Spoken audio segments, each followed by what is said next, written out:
La trágica historia de la desaparición de Kirsten Hatfield se prolongó durante muchos años, dejando a su familia sumida en la incertidumbre y el dolor. El 12 de febrero de 1989, nació en Midwest City, Oklahoma, una niña llamada Kirsten. Casi inmediatamente después de su nacimiento, su padre abandonó a la familia, por lo que su madre, Shannon, se vio obligada a mudarse con sus propios padres, quienes la ayudaron a criar a su hija durante los 2 primeros años de su vida. Cuando Kirsten cumplió 2 años, ella y su madre finalmente pudieron mudarse a su propio hogar. Más tarde, Shannon contrajo matrimonio nuevamente y tuvo otra hija, Faith. Sin embargo, el matrimonio no duró mucho, y la mujer terminó asumiendo sola la crianza de sus 2 hijas. A pesar de su corta edad, Kirsten era una niña muy responsable y siempre ayudaba a su madre a cuidar de su hermana menor. Gracias a esto, ambas desarrollaron una relación muy estrecha.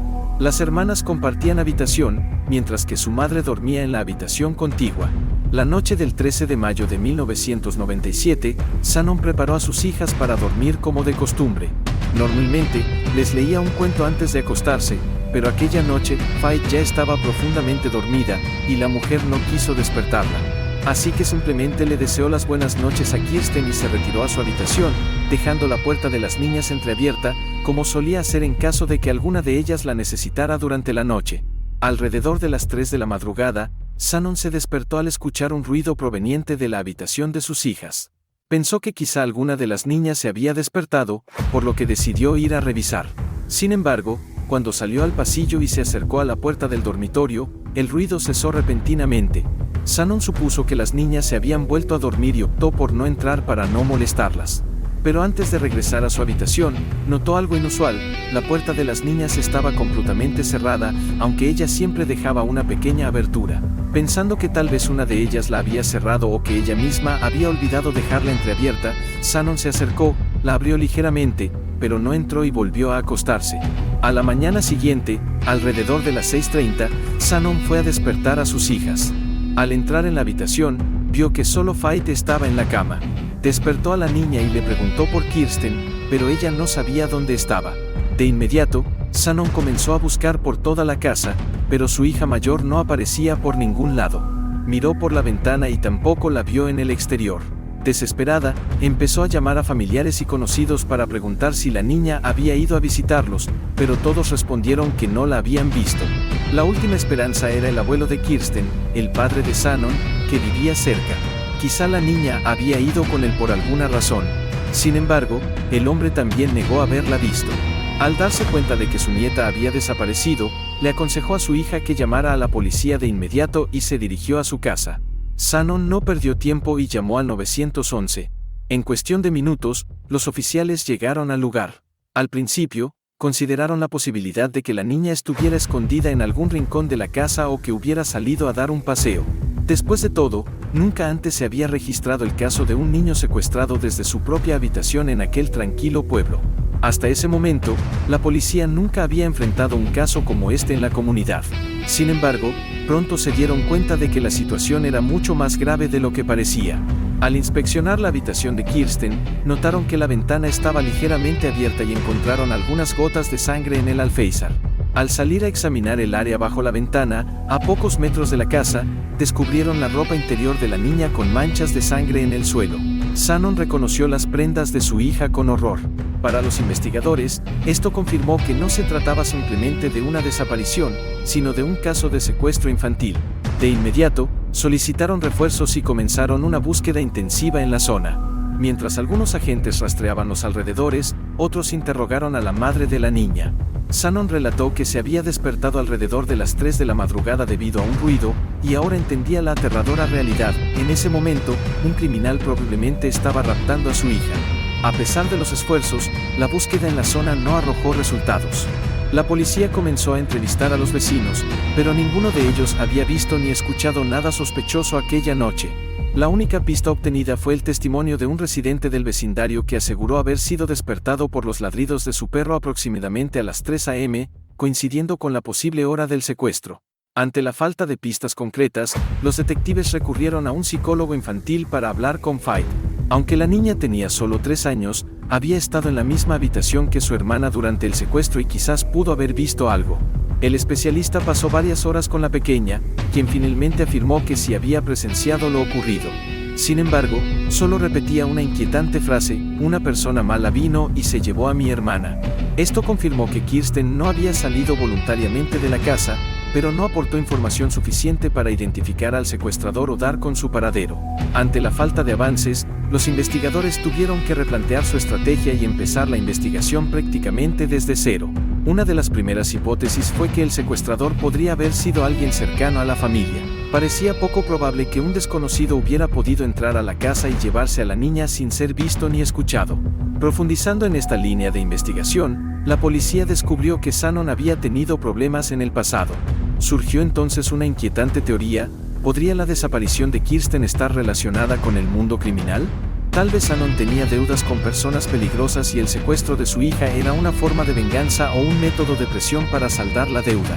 Sin embargo, la hipótesis más perturbadora era que la propia madre pudiera haber entregado a su hija a estas personas. Esto explicaría por qué el secuestro se produjo sin ruido ni señales de forcejeo. Los oficiales interrogaron a Shannon, quien negó rotundamente cualquier implicación en la desaparición de su hija. Aseguró que había dejado atrás su pasado y llevaba una vida completamente distinta.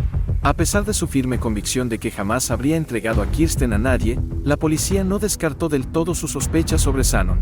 Sin embargo, tras una minuciosa investigación, no encontraron ninguna prueba en su contra. Ante la falta de avances, los detectives decidieron recurrir al público y pidieron a través de los medios de comunicación que cualquier persona con información relevante se pusiera en contacto con ellos. En los días siguientes, la estación de policía recibió cientos de llamadas.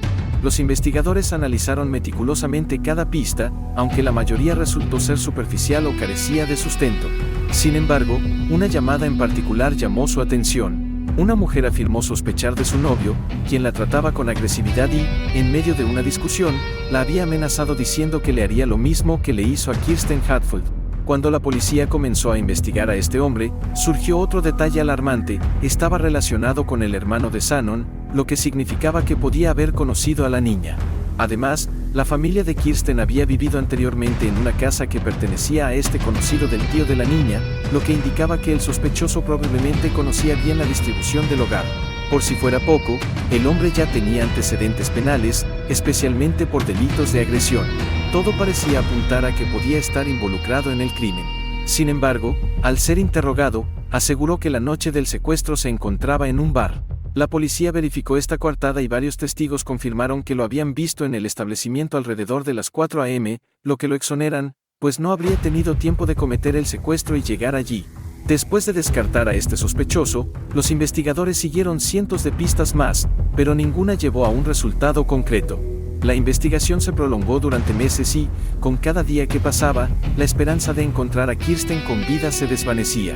Incapaz de quedarse de brazos cruzados mientras la policía se enfrentaba a callejones sin salida, Shannon hizo todo lo posible por encontrar a su hija. Desde los primeros días de la desaparición, dio entrevistas a los medios locales, distribuyó volantes y consideró diferentes teorías y sospechosos por su cuenta. En su búsqueda incansable, se topó con numerosos obstáculos, incluso en los lugares más inesperados.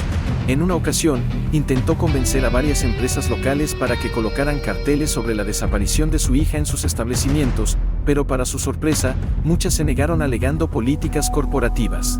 También intentó concertar una reunión con el gobernador del estado, pero no tuvo éxito.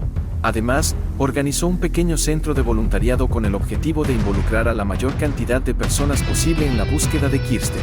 Sin embargo, este esfuerzo también tuvo complicaciones. Algunos voluntarios robaron donaciones, mientras que otros mintieron sobre su trabajo y usaron la exposición mediática para su propio beneficio.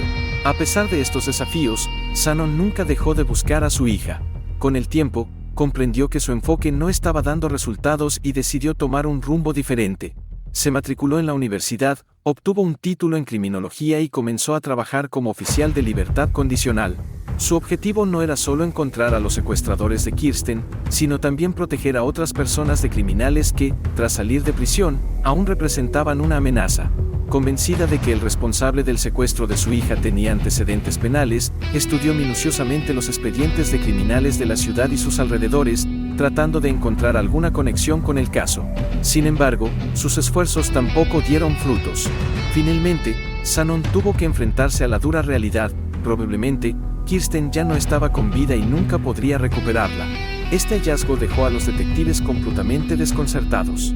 La evidencia en la casa sugería que allí se habían cometido actos atroces, pero no había ninguna prueba concreta de que Kirsten hubiera sido una de las víctimas.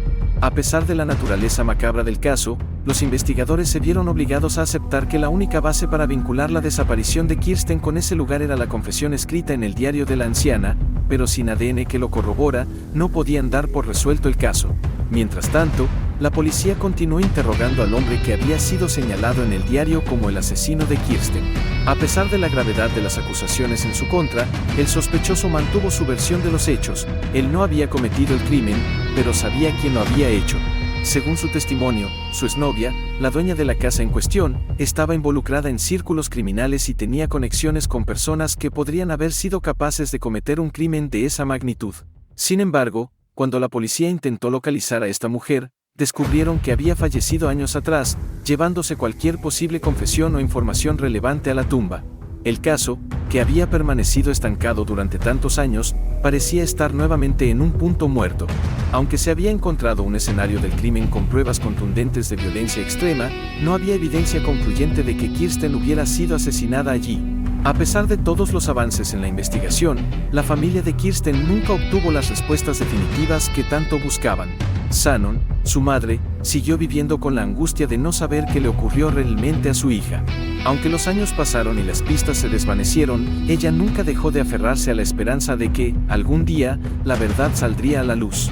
El caso de Kirsten Hatfield sigue siendo uno de los más inquietantes de la historia criminal de Oklahoma, un misterio sin resolver que dejó cicatrices imborrables en su familia y en todos aquellos que alguna vez trabajaron para encontrarla. Palma era un hombre tranquilo y reservado, conocido por ser amable con sus vecinos. Nunca había tenido problemas con la ley, lo que probablemente fue la razón por la que su nombre nunca apareció en los registros criminales. Tras obtener la coincidencia de ADN, la policía obtuvo una orden de arresto y acudió a la casa de Palma. Al interrogarlo, él negó rotundamente cualquier implicación en la desaparición de Kirsten. Alegó que no tenía idea de cómo su sangre había terminado en la escena del crimen y aseguró que nunca había hecho daño a la niña. Sin embargo, las pruebas en su contra eran irrefutables. Las autoridades realizaron un exhaustivo registro en su casa con la esperanza de encontrar pruebas adicionales. En su dormitorio, escondidos en un compartimento secreto, los investigadores descubrieron artículos pertenecientes a Kirsten, incluyendo ropa interior infantil y documentos relacionados con el caso. Con esta evidencia, Palma fue acusado formalmente del secuestro y asesinato de Kirsten Hatfield en 2016, más de 2 décadas después de su desaparición. Durante el juicio, la fiscalía presentó el ADN como la prueba clave en su contra. Aunque nunca se encontró el cuerpo de Kirsten, la cantidad de evidencia circunstancial y forense fue suficiente para que el jurado lo declarara culpable. Fue condenado a cadena perpetua sin posibilidad de libertad condicional. En prisión, Palma se mantuvo en silencio sobre lo que realmente le ocurrió a Kirsten y nunca reveló el paradero de su cuerpo. Sin embargo, en 2019, fue asesinado por otro recluso, llevándose a la tumba cualquier información que pudiera haber dado cierre definitivo a la familia de Kirsten. El caso de Kirsten Hatfield es un trágico recordatorio de lo difícil que puede ser obtener justicia en casos de desaparición infantil, pero también demuestra cómo la perseverancia y los avances en la ciencia forense pueden eventualmente revelar la verdad, incluso después de décadas. Desapareció en ese momento. Anthony les dijo que se había despertado alrededor de las 3 de la madrugada por los ladridos de su propio perro. Ahora, con la confirmación de su implicación en el crimen, los detectives decidieron interrogarlo nuevamente. Los resultados de la prueba de ADN por sí solos habrían sido suficientes para obtener una condena en el tribunal, pero los investigadores esperaban conseguir una confesión. En primer lugar, esto aceleraría significativamente el proceso judicial y, en segundo lugar, solo Anthony sabía dónde estaba oculto el cuerpo de Kirsten. Sin su cooperación, encontrar los restos sería prácticamente imposible. Los detectives optaron por actuar con cautela. Invitaron a Anthony a un interrogatorio bajo el pretexto de que se trataba de un procedimiento rutinario. Supuestamente, la policía estaba volviendo a entrevistar a todos los involucrados en el caso, incluidos los vecinos, con la esperanza de obtener nueva información.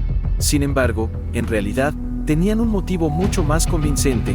Querían escuchar de boca de Palma si alguna vez había estado dentro de la casa de la familia de Kirsten. Primero, los investigadores le preguntaron si recordaba algún detalle nuevo. El hombre repitió la misma historia que había contado 18 años atrás, aunque esta vez agregó un dato adicional. Afirmó haber visto un automóvil blanco estacionado frente a la casa de Kirsten, pero no le dio mayor importancia. Luego, la policía le preguntó que también conocía a la niña y a su familia. Anthony respondió que los conocía como vecinos, pero que nunca había hablado con Kirsten. No obstante, señaló que en aquellos años se llevaba muy bien con otros niños del vecindario. De hecho, mencionó que a veces le pedían que les arreglara una bicicleta o acudían a él en busca de caramelos. Después de eso, los investigadores le preguntaron si alguna vez había estado dentro de la casa de Kirsten, quizá porque su madre le había pedido que arreglara algo o simplemente para charlar. Sin embargo, Anthony negó rotundamente haber cruzado jamás el umbral de aquella casa desde que esa familia se había mudado allí. Para los detectives, esta fue la primera revelación clave del interrogatorio, dado que se había encontrado sangre del sospechoso en el alféizar de la ventana de la habitación de la víctima y en su interior, acababan de atraparlo en una mentira. Esto significaba que, en el juicio, Anthony ya no podría alegar que su sangre llegó allí por otras circunstancias, como una visita en otro momento. No obstante, había un matiz importante. La casa donde vivía Kirsten había pertenecido anteriormente a un amigo de Anthony, y él admitió haber estado allí en ese entonces. Sin embargo, la muestra de sangre encontrada en el alféizar era claramente reciente y no podía haber sido dejada años antes de los hechos. Entonces, los detectives decidieron ir al grano y le informaron a Anthony que su sangre había sido hallada en la habitación de Kirsten y en su ropa interior. El hombre lo negó todo y repitió insistentemente que jamás había entrado en esa casa. Los investigadores intentaron persuadirlo para que confesara, pero sin éxito. Finalmente, cambiaron de estrategia y abandonaron la sala, dejando que el detective Miller tomara el relevo. Miller entró con una fotografía de Kirsten y la colocó sobre la mesa frente a Anthony. De inmediato, el hombre apartó la imagen y evitó mirarla en todo momento durante el interrogatorio. El detective le hizo diversas preguntas, con la esperanza de que Palma, tarde o temprano, cometiera un desliz. Sin embargo, Anthony continuó negándolo todo. Al darse cuenta de que obtener una confesión era inútil, la policía puso fin al interrogatorio y procedió a arrestarlo. Posteriormente, obtuvieron una orden de registro para su casa, donde excavaron todo el patio en busca de pruebas, pero no encontraron ni el cuerpo de la niña ni ninguna otra evidencia incriminatoria. Durante el juicio, Palma siguió negando su implicación en el crimen, pero los resultados de las pruebas de ADN eran irrefutables. Además, el proceso judicial reveló nuevos hechos que la policía había pasado por alto en la investigación inicial. Se descubrió que Anthony ya había tenido problemas con la ley en el pasado. Algunos años antes de la desaparición de Kirsten, irrumpió en la habitación de otra niña y la atacó, y en la década de 1980, había estado en prisión por un asalto a mano armada. Estos antecedentes confirmaban que Palma era un criminal peligroso, pero por alguna razón, sus condenas previas no llamaron la atención de los investigadores en 1997. A finales de 2017, el jurado declaró a Anthony culpable del secuestro y asesinato de Kirsten, sentenciándolo a cadena perpetua. Sin embargo, a lo largo de todo el proceso, nunca reveló dónde había ocultado el cuerpo de la niña, lo que dejó a la policía con serias dudas sobre si algún día sería encontrado. El problema era que Palma había trabajado para el Servicio de Parques Nacionales, lo que le daba un amplio conocimiento de áreas remotas y de difícil acceso. Por ello, se sospecha que pudo haber enterrado los restos en un lugar donde los investigadores jamás podrían llegar. A pesar de esto, la madre de Kirsten nunca dejó de buscar a su hija. Llamaba constantemente a Anthony en prisión e incluso lo visitaba, pasando decenas de horas intentando obtener la verdad. En cada ocasión, tenía la impresión de que el asesino estaba a punto de confesar el paradero del cuerpo, pero ese momento nunca llegó. Finalmente, a principios de 2019, Anthony Palma fue asesinado por su compañero de celda. El motivo de la agresión fue la animadversión personal del agresor hacia Palma, debido al crimen que había cometido contra una niña. Con su muerte, la familia de Kirsten quedó con una única esperanza de encontrar el cuerpo, que algún día, por casualidad, algún cazador o excursionista que se adentre en las zonas más inaccesibles de los parques nacionales tropiece con sus restos. ¿Qué opinas sobre esta historia? Déjame tu comentario y no olvides suscribirte a mi canal de YouTube y seguirme en mis redes sociales. Encontrarás los enlaces en la descripción de este video. Nos vemos en el próximo.